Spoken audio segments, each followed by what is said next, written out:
Welcome to Roots of Resilience on the Front Lines of Climate Justice, a podcast by the Global Forest Coalition. GFC is a feminist coalition of organizations around the world supporting forest conservation with a focus on gender justice, human rights, and social equity. In Roots of Resilience, we talk with coalition members and allies about what they're doing to advance real solutions to climate change and forest loss. In today's episode, you'll hear host Chithira Vijayakumar interview 3 GFC team members who are doing important work in the defense of forests. Climate change is one of the most hotly debated topics in today's world. But interestingly, in some ways, it is also one of the most neglected stories of our time. This is because while lots of energy and resources are being spent on arguing that climate change isn't real, vastly less attention is paid to the fact that climate change is not something that might happen in the future, but rather it is happening now, and it is currently devastating many parts of the world. I'm Chithira Vijayakumar, and I'm speaking from India, where as I record this, a record-breaking heat wave has been scorching us and our neighbors in Pakistan, Sri Lanka, Bangladesh, and several Southeast Asian countries for the last 2 months. Interestingly, at the same time last year, these same places were being devastated by catastrophic floods that left thousands dead and millions displaced. This is only one example of how the reality of what is happening around the planet is rarely reflected in global climate change discourse and policy spaces. We at GFC are taking a closer look at some of the most well-known so-called solutions to climate change, deforestation, and biodiversity loss. Because when we speak to climate, forest, and land defenders from all around the world, who are the people most impacted by climate change, they say that the solutions currently being pushed in policy-making spaces, like the United Nations Framework Convention on Climate Change and the UN Convention on Biological Diversity at the global level, as false solutions. Why are they false solutions? And in that case, what are the real solutions? In this episode, we are going to meet 3 experts who have decades of experience in climate change policy, advocacy, and organizing. First, we will go to Togo to meet Kwami Kpondzo. Could you tell us a little bit about where you're coming to us from today and what it looks like around you? Thank you, Chithira. I'm joined from Lomé, Togo, West Africa. I'm right now in my office. The sun is up, bright, very bright. Kwami coordinates the Global Forest Coalition's extractive industries, tourism, and infrastructure campaign. He is also the executive director of the Center for Environmental Justice in Togo, which is a non-profit which fights for environmental, social, and gender justice. They help defend the rights of communities whose livelihoods and ways of life are being threatened by climate change. Could you tell us a little bit about some of the false solutions that are particularly affecting your region? In Africa, the first solutions that we are facing, it mostly is plantations, offsetting, and they are very much impacting communities. If I may start with plantations, we have industrial plantations, we have monoculture plantations like eucalyptus, where some companies come to take land in Mozambique, for instance. We have Portucel that conducting economic activity there with a huge amount of land with eucalyptus, destroying livelihoods of communities. As I said, eucalyptus is a dangerous species that withdraw water in the soil, and the space where communities used to have agriculture is being taken by the company. That is first. Second, displacement. Displacement is something that destroys totally the livelihood of communities because they are displaced from where their livelihood sources are to another place, and it generates conflict. because they going somewhere they don't know and they are mingling with other people. And those people who were there before also are angry because they don't want to share their resources with the displaced people. So it generates conflicts. And apart from that, you see clearly that the monoculture plantations is affecting households. The whole village is destroyed. The whole village is taken because of commercial activities with one company. Instead, the government should protect the people, but if you check the relationship clearly, the government have broken relationship with communities, and government is more friendly with companies. And it's all over. It's all over Africa. If you go to South Africa, for instance, there is a huge biomass power plants, and monoculture plantations is there to feed the biomass power plants. And same thing happening with communities in South Africa, displacement, destruction of source of livelihood because land has been taken from communities. In Nigeria, you see also in Nigeria, Ghana, Cote d'Ivoire, you see monoculture plantations, especially palm oil or oil palm plantations, where communities are denied to go to their farm because if you see the plantations occupy the road where communities used to pass to go to their farm. So it's restricted area. Women are mostly impacted because in Africa, women are the one who use mostly lands to cultivate. They go to the farm to harvest some woods for energy, and they are very much impacted. And what I've seen in Liberia was shocking. In Liberia, one of the area, Joga Clan, if you go there, if you want to go to some of the communities, is surrounded by palm oil plantations. And the company fixed a gate. And if you want to go to that community, you have to show your ID. Your ID card. Even if you are from Liberia, you show your ID card. You prove that you are going to that community. That's very shocking. So what are we saying if we say those plantations are solutions to climate change and it's affecting more communities? Then it's not a solution. Then it's not a solution. If communities cannot go to their own places, if communities cannot go to their farm, and you are saying that you are bringing solutions to climate change, then it's not a solution, actually. Actually, the situation you are describing is, in fact, sounds like a continuation of a colonial project. It's like a neo-colonial project where local communities no longer have any agency over the lands on which they have lived on since time immemorial. They no longer sound like they have any say in what happens to the water, what to cultivate, how life will progress there, because now the land suddenly belongs to somebody else. That sounds like a frightening situation. And it's, from what you're saying, it's all over Africa, and the problem is getting worse.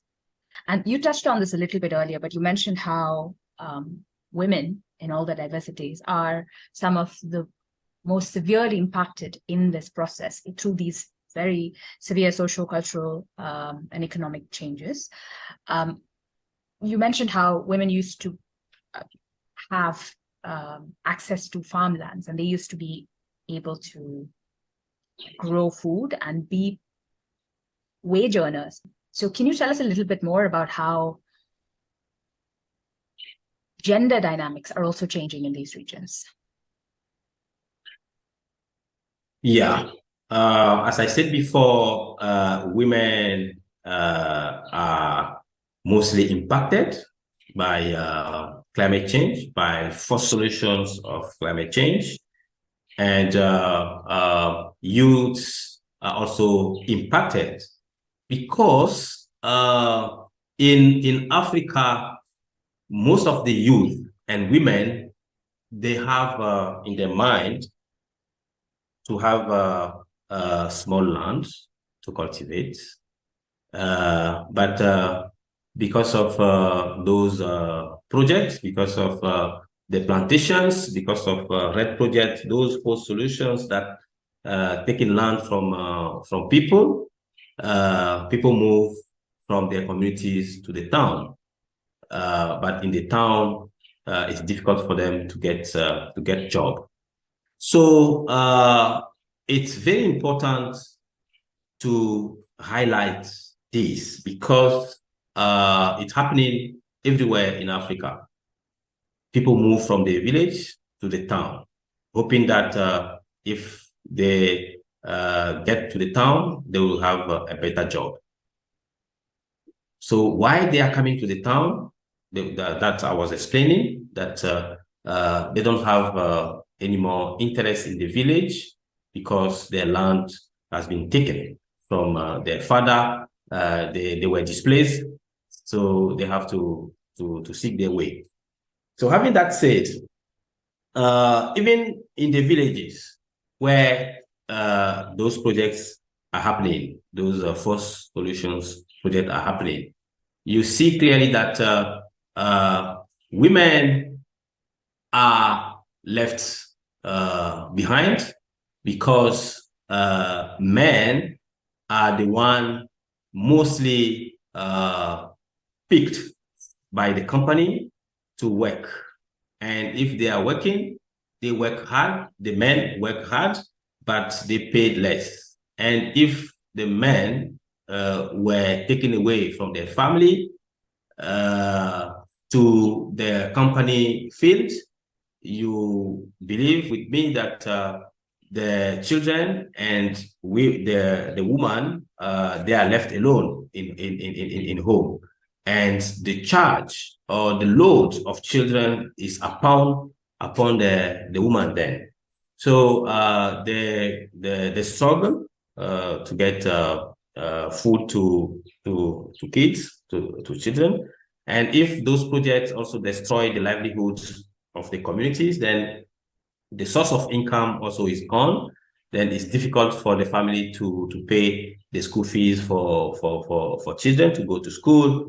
So the income is low. So it's becoming difficult for families or for communities to live in decent way. So this is second. Third is that this one I will give one example with Nigeria, one of the Nigeria projects where it's happening in Ukumu community in Nigeria, where the communities are protesting against the restrictions areas that the companies put in place. What happened is that the companies call for police or military, and they shoot the communities that are protesting. That is the situation in Africa with those forced solutions. The description you gave is very important because a lot of the times when we hear the word plantation, we don't realize what it really means is the mobilizing the state power, all of the state's power, including often the military or the police or other paramilitary forces, against indigenous peoples and small communities, local communities. Often the word plantation is not equivalent. We don't equate that with this this sort of machinery that is being, like you said, used against the people. But that's the reality, is what I'm hearing from your response. So this leads really nicely to the next question, which is, so far we've sort of been talking in the abstract. We say, this plantation or this false solution project sort of just appeared in these communities. But who are these people, and what is the machinery that enables these false solutions? Where do they start?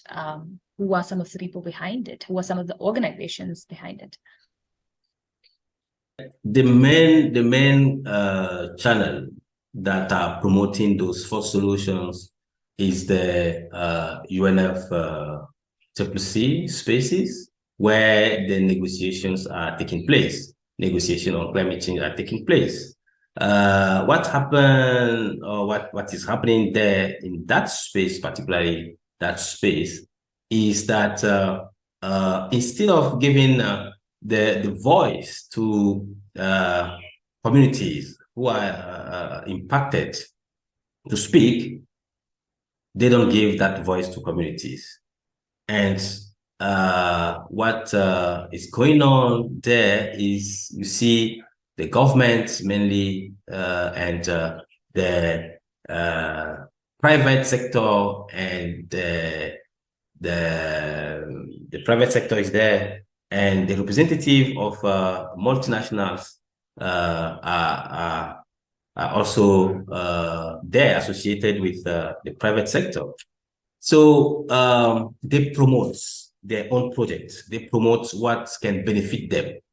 If you had the attention of world leaders for 1 minute and they had to listen to you, what you said, and they had to implement it, what would you tell them? What would your message to them be?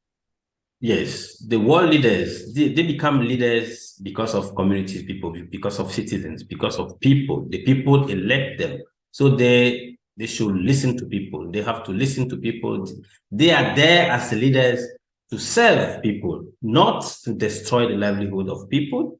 So what I'm telling them now is to hear what people are saying. We don't want to sell our land. We don't want to sell our forests. We want to live in harmony with nature. So leaders should hear that. Collective interest is better than individual interest. So leaders, please, we elect you to be there to serve the collective interest, not only your pockets, but please hear our voices, hear us as we are speaking. We don't want to sell our land. We want a better life. We want to live in healthy environments. That is my message to the leaders. Thank you, Chithira. Thank you so much, Kwami, for sharing your ideas and experiences with us today. Now, listeners, we're going to take you to a different continent to meet Souparna Lahiri, who is joining us from Calcutta in India. Souparna is the Senior Climate and Biodiversity Policy Advisor for GFC. Souparna, I've heard you speak in earlier instances about the need to demystify the concept of false solutions. Could you tell us a little bit about why that is important?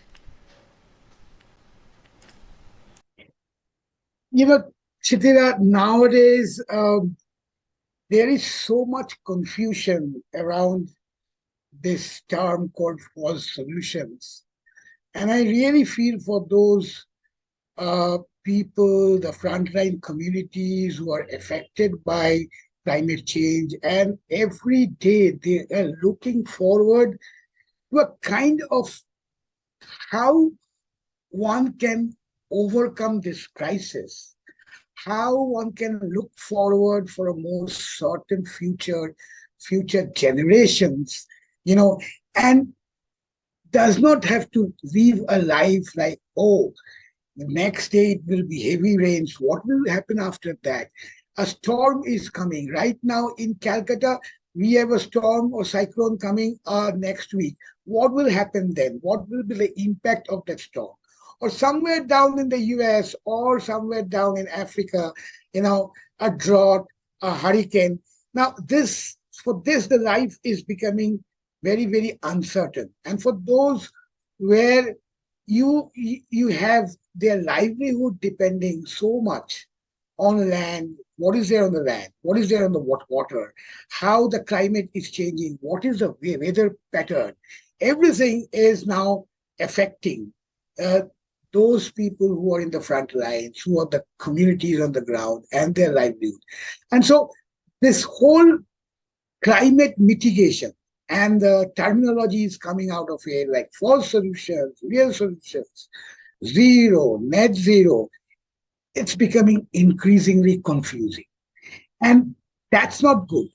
We actually want to demystify and let the correct scenario, the correct terminologies reach with all its correct meaning to the right people. So at present, what I personally prefer, when I say what is a false solution to me, if you ask, I say that the IPCC in its report have clearly said that we are reaching the tipping point. We are very close to the tipping point, which is 1.5 degrees Celsius. And by 2030, we need to reduce our GHG emissions by half, 50%, to keep around 1.5 and not get over that tipping point. And so any solution, any climate action or solution that does not contribute to reduction of GHG emission by 50% by 2030 is a false solution to me today. One term that I've heard a lot, come up a lot in these discussions, is the term divestment. What can you tell us about this idea? Is it a solution? Is it a false solution? What is the story there? I think divestment has come out in terms of, specific sectoral issues, and it is being focused more towards the banking finance sector, like divest from from financing coal mining or thermal power plant, or divest from, right now the campaign is going on, from factory farming, or divest from financing something else. What we are kind of trying to tell now, and this will be our main focus while going into bond, is divestment from false solutions, which essentially means that any public finance that promotes in any way a false solutions needs to be divested, needs to be stopped. So divest from promoting false solutions. Because in climate finance, as you know, the climate finance is something which we are struggling for almost the last 15 years. I can refer to that $100 billion pledge of climate finance from the developed north to the south, which has not materialized. And now we are hearing that, there wouldn't be enough climate finance if the private sector or the private finance does not add up to it. But we know that the public finance has been used both and hugely in the global north and also in some of the middle income developing countries in the south, to promote solutions which does not contribute to climate action. The simple thing, the billions of dollars that go to plantations, planting monoculture trees, from bilateral funds in Europe to World Bank to the JEF, which is the main funding agency for CBD-related decisions, so Global Environmental Facility. The financing which has come out for promoting bond declaration in restoring forest and restoring ecosystems. The UN decade, which is now from 2020 to 2030, promoting reforestation. This is all public money, public finance, which has been promoting this kind of false solutions. Even if you see, go to REDD+, whether it turned into a carbon offset, whether it's a result-based payment as piloted by the Green Climate Fund, but REDD+ to us is essentially a false solution, not a solution to reduce deforestation and conserve forest. And REDD+ readiness has been funded from Sweden, Norway, Germany, UK, France, a lot of these rich European nations for almost the last 12 to 13 years in Amazon, in tropical forests in Africa, in Southeast Asia. Now the Green Climate Fund is promoting REDD+, and the finance essentially is public finance.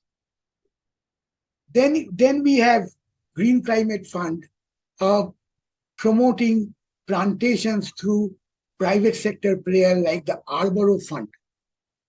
And Arboro Fund, the Green Climate Fund has contributed 25% of the entire budgeted proposal as an equity just to de-risk the private finance that is coming into the Arboro Fund. And this is completely towards the false solutions. Another round of monoculture plantations contributing to timber harvesting, bioenergy. And so increasingly, we are seeing that public finance started promoting this kind of solutions. And now what they're saying, that add private sector to it, and private sector will never come, private finance will never come unless you de-risk through public finance. So public finance is guilty of promoting false solutions. And we just want to reiterate that in our campaign and say, divest public finance from false solutions. That makes a lot of sense, actually. So demanding a more comprehensive divestment than just divesting from individual, like divesting from fossil fuels, divest from, piecemeal divestments, but to divest from anything and everything that contributes to climate change, worsening climate change. Okay, that is loud and clear. When we say that there are false solutions, it implies that there are, of course, real solutions. Can you tell us, in your decades of experience, what is a real solution to climate change that you've seen that really sticks with you, that's really been a powerful response to the existing scenario? We say we are increasingly talking of real solutions, but it's not a very straightforward kind of a discourse when we say look towards real solutions, what the communities are doing, what the communities are thinking, how their traditional practices and traditional wisdom contribute to what they are today, how they are fighting climate change, how they are being resilient increasingly from the kind of impacts and effects of climate change. But you need enablers. Real solutions to some extent are practiced for centuries by the indigenous people. All that they do kind of contribute to real solutions. The way they conserve their forest, the way their livelihood is entwined with nature and conservation, the amount of regulation that they themselves follow within their community in terms of extracting things from the forest, extracting things from nature, the balance, the amount that they barely need for their living everyday life and their livelihood is something which actually contributes today, if we see that, to the real solutions we are talking of. The best example would be the agroecological practices. These are real solutions on the issue of food systems and agriculture that is facing a huge crisis, and industrial agriculture contributes a lot to climate crisis. But we have to go through a process of enabling these real solutions. And enabling these real solutions means a real struggle to decolonize the whole land sector, the whole ecosystem, the forest. The way the colonizing powers have appropriated the natural resources that were in the domain of the communities for centuries. And the communities had their collective and individual rights over the natural resources, have all been vanquished by the colonizer state, and they became the property of the state. And so now, in terms of, we are talking of climate solutions, we are talking of communities, we are talking of climate solutions exist on the ground, but these communities doesn't have the right to participate decision-making, planning of these solutions. They don't have the right to be part of the governance even in the land sector, in forest, in agriculture, land, or even pastoral land as well. So the first thing is to restore the rights of the indigenous people, and in many areas, the local communities, so that they not only become a part of the decision-making, planning, but they are part essentially of the governance mechanism. And governance is essential for any kind of climate solution today, specifically real solutions on the ground. And so we need to see that increasing number of the nation states are restoring the rights of the IPLCs, the rights of women access to land, recognizing women's contribution to forest conservation and restoration. And these are some of the enablers. And these are also some of the ways and actions moving towards real solutions, to really let the communities practice, find, and implement the real solutions. Right now, I would talk less of what the communities would think of real solutions, but I know that these enablers are essential when we talk of moving towards real solutions and real zero. One example I gave you is right in front of us that is being talked about a lot, which is the agroecological practices. And then resilience, the climate resilience that the communities practice, and we are seeing it in front of us, how they are fighting climate change with resilience. But essentially, we need to restore their rights. We need to recognize women's contribution. We need to have action on gender equality.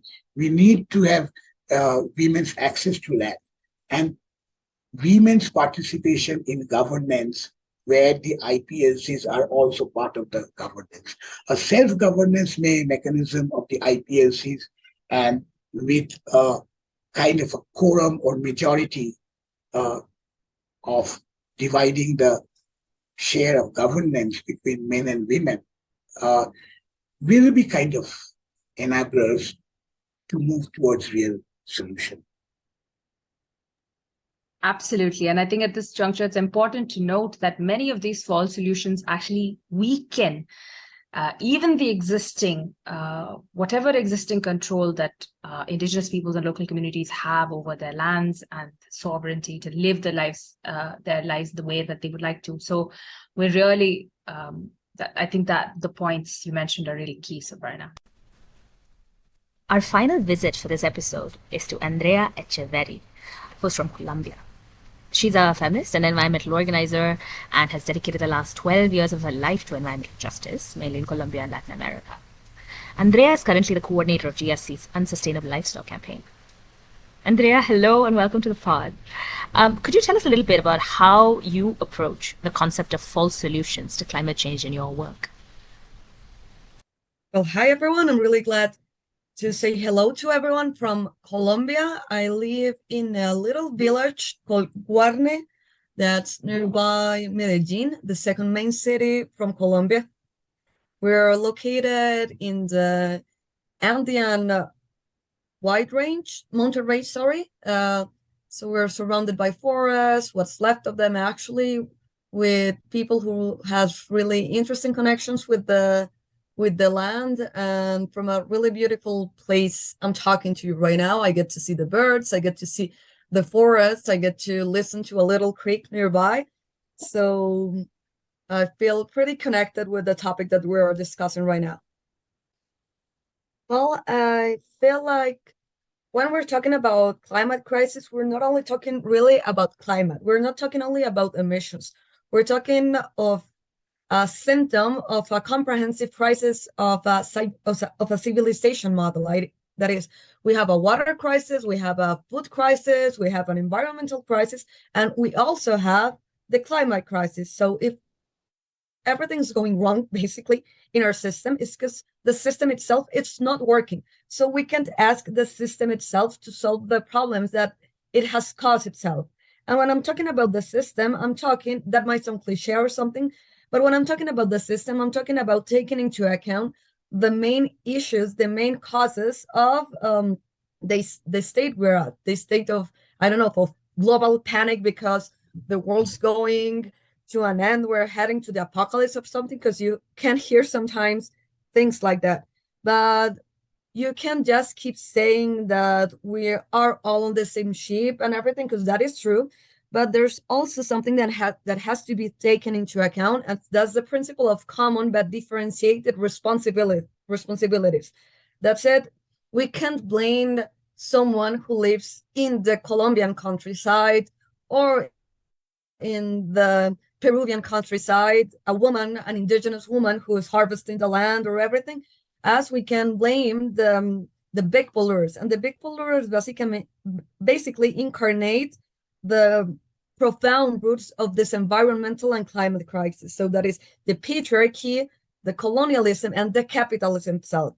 So those features have made that in our narratives, in our imagination, we separate what is bonded in nature, what is in reality bonded. That is, like, I don't know, we have some differences and some, and we separate, I don't know, humankind from nature, women from men,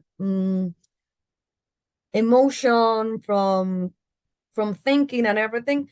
So that way of thinking has led to the solution that they are proposing.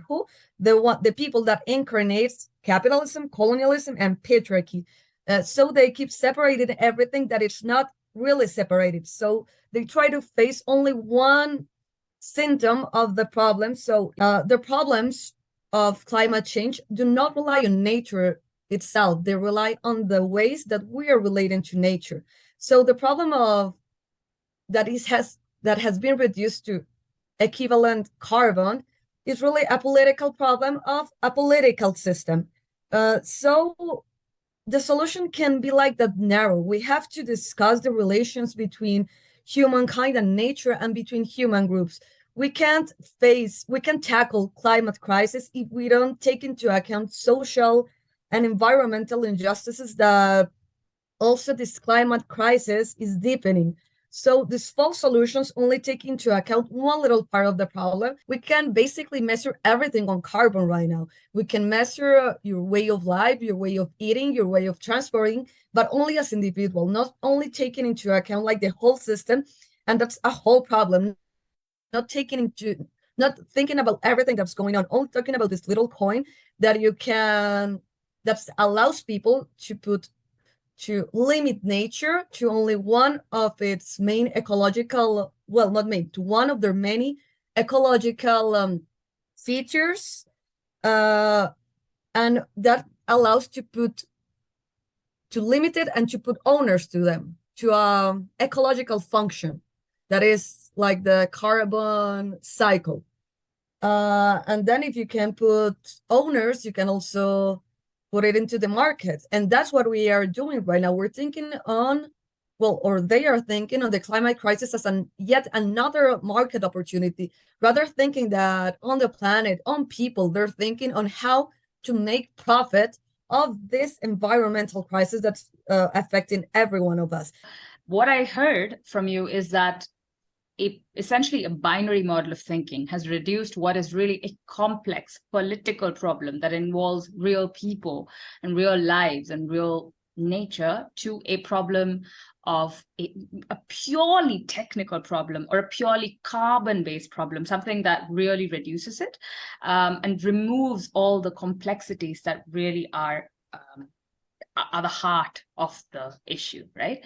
So it also sounds to me like what you're saying is that the same people who benefit from not only the things that created the climate crisis and the environmental crisis and everything, the same people who benefit from that are benefiting also from these false solutions. So they're really in a win-win situation where the only losers, the only people who are losing out in all of these scenarios are the people, is wilderness, is life, is water, right? Is an interconnected way of living, really. How come the people that has created the problem is the one that is coming with this new solution? So women are really going on the front line for redefining the approach of the climate crisis. What are some of the ways in which women are being impacted by false solutions? Well, I feel like land tenure is one of the most important one, and there's also somehow like a political exclusion in their own communities, because when they dare to talk about false solutions, well, they're just being somehow mistreated, and they're being like not taken into account for the scenarios of discussion worldwide and everything. And I feel like there's a political affectation on women. There's also an economical affectation on women, but also, and this I have been told several times, there's like an indigenous women are really concerned about that because they feel like there is somehow like an spiritual erosion. And they know that the thing that has allowed indigenous communities to resist the colonizations after more than 500 years and keeping a lot of time their languages and their ways of life and everything has been their spiritual strength. But if they're starting to recognize themselves in, indigenous communities as carbon guardians, that's something that has never happened before, they feel like those spiritual values are being lost. And that threatens the like a really structural part of the community. Yeah, absolutely. And I think this is also why it's not just simply recognizing the political rights of communities, or the economic rights of communities, local communities is not enough. It is very vital to recognize the spiritual and religious rights, the rights that people have to live, to continue their ways of life, their traditional practices of life is vital to managing the climate crisis and, in fact, our environmental crisis, our economic crisis, all of it. Actually, this leads beautifully into my next question, which is, can you tell us a bit about how are people resisting these projects on the ground? What does resistance look like? This can be political resistance or cultural resistance, can be anything, but what are some of your favorite, what are some of the most powerful moments of resistance you witnessed or you read about that you'd like to talk to us about today? I also think like the resistance from people on the ground is really important, not only in a material way, like the grassroots movements are not only important for what they're doing to oppose things, but to show alternatives. And like to show that it's possible to grow food without thinking on carbon, to take care of forests without thinking of money, taking care of the wild animal, the wilderness without thinking on money. I feel like that's also important when we talk about non-market solutions or non-markets approach. And in that way, I think that it's a moment to think in a really creative way. I mean, right now we need all the creativity of peoples, of women, of indigenous peoples, of local communities, of students, of researchers, of everyone worldwide, because we can all contribute to thinking ways of unraveling this whole mess, but also on proposing our ways.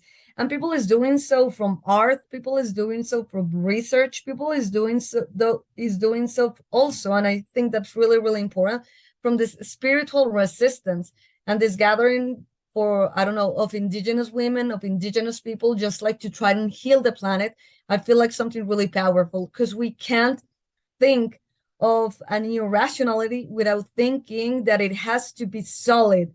And solid means also acknowledging the power of spirituality, the need that this indigenous community says to have the spirits on our side. I know that might somehow sound esoteric or something, but that's a way that people have resisted. There's an example here in Colombia where the UA community in the 90s danced for 45 days and nights, and the Occidental Petroleum Company that had been going and that had found oil in their sacred places just lost it. I mean, they had the studies and everything for the oil that they were going to extract, and then the oil got lost. So it might sound esoteric, but it is truly powerful, and it also helps to bond the communities that have been separated by these proposals of the system itself, of the patriarchy, of the capitalism, of the colonialism. So it helps bond communities. And I also feel like art is really important, because you have to understand something to act for something. You don't only have to have it in your mind, you also have to have it in your heart. Everyone, the person that's harvesting their own food in the local, the politician that is trying to promote a gender equality law in their own countries, the people that is advocating at the UN scenarios to show these false solutions. As so we all need each other, and we all need our languages. We need art, we need research, we need advocacy, we need nature on our side. And I feel hopeful, because I think that people's coming together, we are coming together, and we will make a future possible for all forms of life. That was beautiful, Andrea.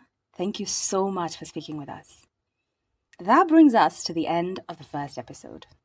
Join us in the next episode as we find out more about what went down at the UNFCCC Climate Change Conference in Bonn, and hear from forest defenders who are implementing real solutions to climate change in different parts of the world. Thank you for listening. Roots of Resilience was produced by the Global Forest Coalition with support from Bread for the World. Our theme music is by the Garifuna Collective, with permission from Stone Tree Records. Be sure to join us for more episodes of Roots and Resilience, and visit our website at globalforestcoalition.org.